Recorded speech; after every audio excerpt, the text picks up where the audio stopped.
A lot of people still think XRP is the whole story. That's not the full picture. Ripple is building a system with multiple ways to move value, and that matters more than people realize. Now watch this.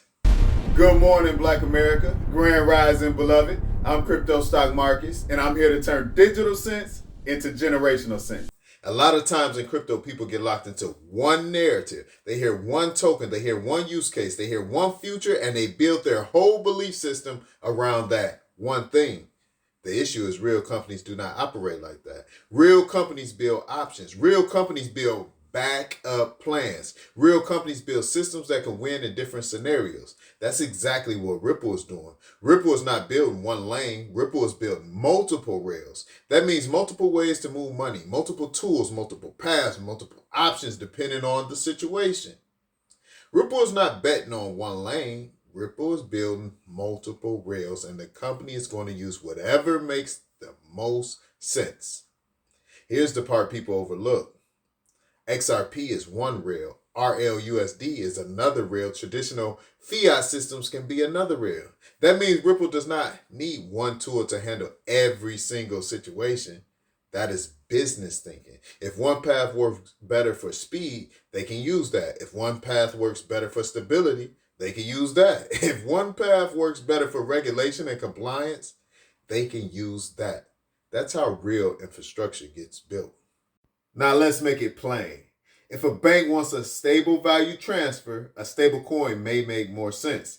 If a system needs liquidity and speed, XRP may make more sense. If an institution wants to stay close to the traditional financial system, fiat rails may make more sense.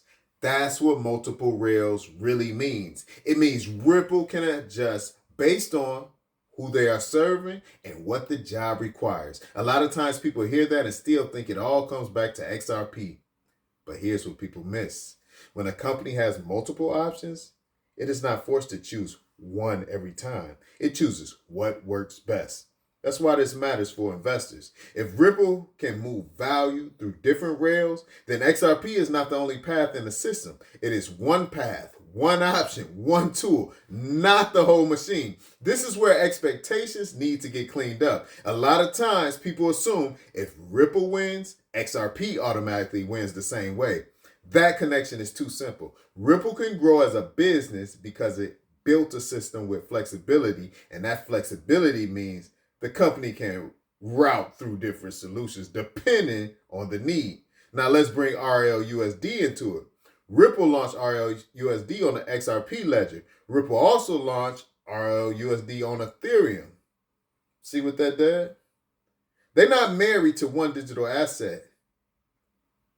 They're looking for reach, liquidity, expansion, adoption. That told you the company is building a wider system, not a one-lane story. Reinforcement is simple. Ripple is the company building the system. XRP is the one asset inside the system. RLUSD is another tool inside the system. Fiat rails is part of the system. That means Ripple is building opportunity. Optionality means they can choose what works best in that moment. The focus stays consistent. Understand what the company is building. Understand how value can move through that system. Understand that one asset is not the whole structure. Then make decisions from that place. I'm Crypto Stock Markets, and I'll catch y'all tomorrow.